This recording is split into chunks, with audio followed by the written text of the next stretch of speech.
Folks, welcome back to the channel. Doug with Stacking Investments here. Sorry I've been away for so long. I had some personal life issues happen and had to deal with those.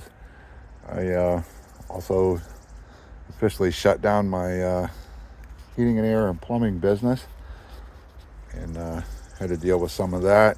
Sold some of the equipment that I was using, working those deals, and just kind of taking things easy. I did run into a medical emergency on Memorial Day. I went into the hospital and I had a slight chest pain and a pain down my left arm, down into my elbow. Got looked at. They advised me to go to the hospital, and Tuesday, about 9-10 o'clock in the morning, I had a stent put in.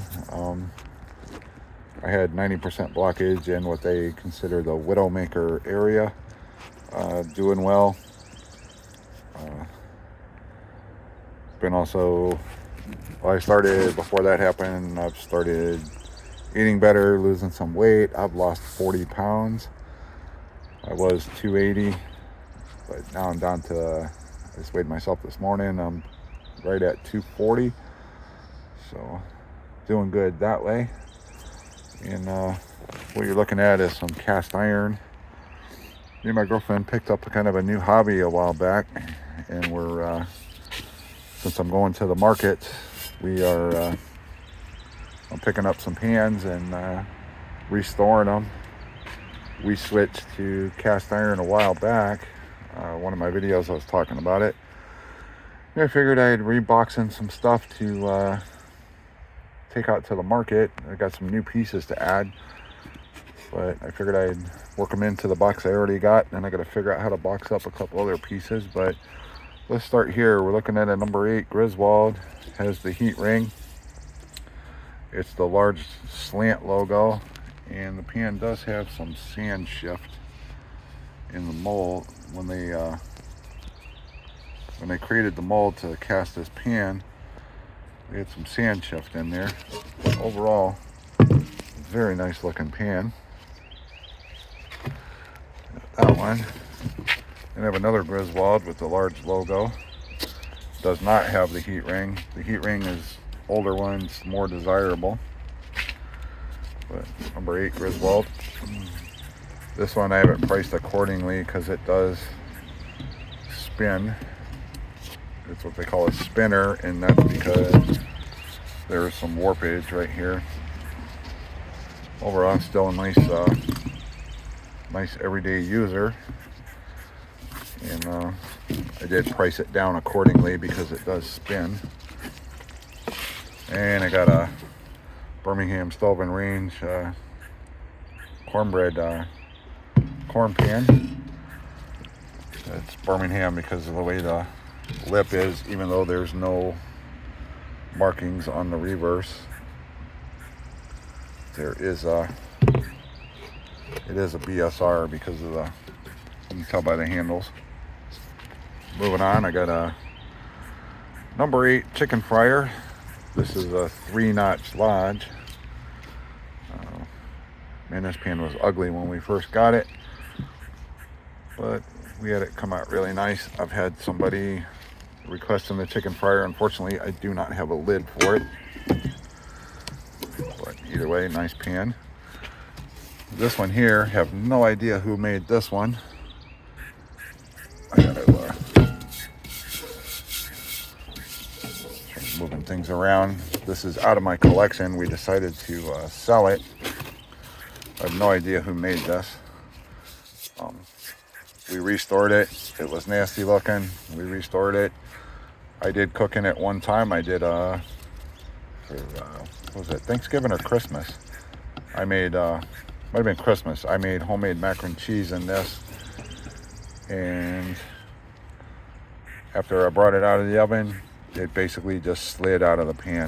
It's really good. The reason I'm selling this is because I have a Birmingham Stove and Range chicken fryer with a lid, and it's approximately the same size as this. So if I want to make my homemade mac and cheese, I will just use my chicken fryer, and thus we don't need this one. So I'm selling it. Here we have a number 7 Birmingham stove and range. This is probably in the 50s. They were changing over from their Red Mountain series to their Century series. This is a Century pan.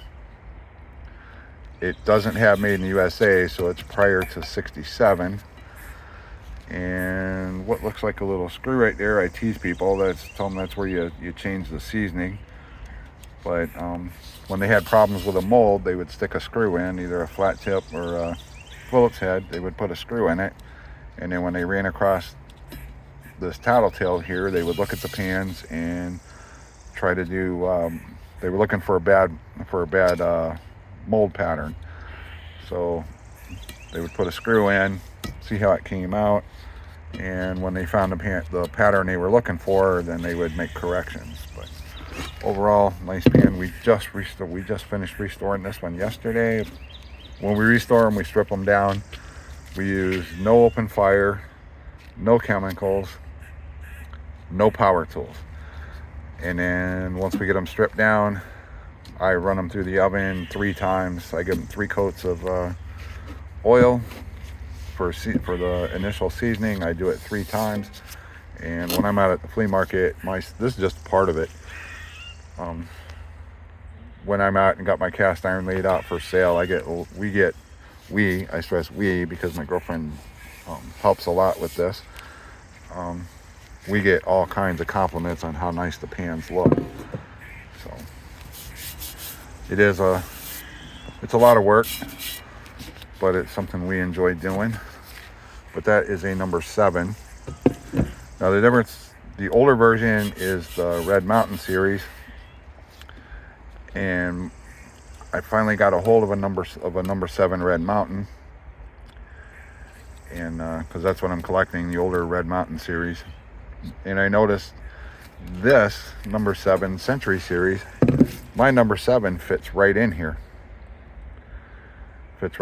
But this number 7 will not fit inside my number 7. So this is slightly larger, and it will fit tightly into a number 8 if you're stacking them. That's that one. Let's get the skillets out of the way. This is a weird one. I picked this one up Wednesday. Today's Friday. I'm getting ready for the market, and we did the strip down, and I put 3 coats of seasoning on it. But when I got this pan, it had a bronze looking color to it, and it still has some bronze looking color to it. If any of y'all out there know what's going on, I think this was left in a fire too long. The seasoning seems to be sticking. It's a number 6 single notch lodge, so this is the older lodge. Got the nice wide pour spots. It is smooth on the inside, and got a real nice smooth texture. I'm wondering if somebody had put some power tools on this one, or if it was left in a fire too long, because it's bringing back that bronze color. And if I get it towards, you can see the bronzish looking color versus the black. So I will price this one accordingly, because I don't know what happened. If any of you know what would cause a pan to be a bronze color, let me know out there. You can see it's turning a bronze color. If any of you know out there what causes that, if it was just because somebody might have used power tools on it, or was left in a fire too long, that I don't know. But it is number 6 single notch lodge. Now into the big boys. I got this 3-legged pot with the lid. Lid's got a couple nicks in it, but it fits up there nicely. We got this one.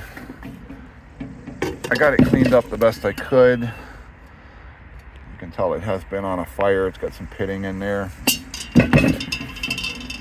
The inside is I only put one coat. I only ran one coat of seasoning on this one. I don't think anybody's gonna probably cook out of this one. This is probably gonna be more for decoration. But it is a nice, there's no cracks. There's no cracks in it. And got the handle, got the lid. I'll price this one, just sell it. I'll probably get 60 bucks out of that one. Maybe 50, I don't know. And it's something I found when I made a road trip up to North Carolina to a market. I ran across this big boy here. This is a number 12. Number 12 inside the lid. This is a Lodge. Number 12. I'll set the lid down. And had some sand shift or something inside down there on the mold when they made it. Got a helper handle, got a little pour spout, the handle, and then we turn it over. Get it the right way for you. Come on, Ham. This is a number 12 Dutch oven, made in the USA. Mold number, that's either a O or a D. Kind of had me confused at first because it was gunked up on the bottom, but it had the solid ring. But this is a Lodge. Lodge usually doesn't do a solid ring. They usually got their notches. This was after 67 because it says made in the USA, but still a nice piece. I picked this up for $40. I'll probably put 120 on it and sell it for 100. I have no problems getting 100 out of that. It turned out really nice.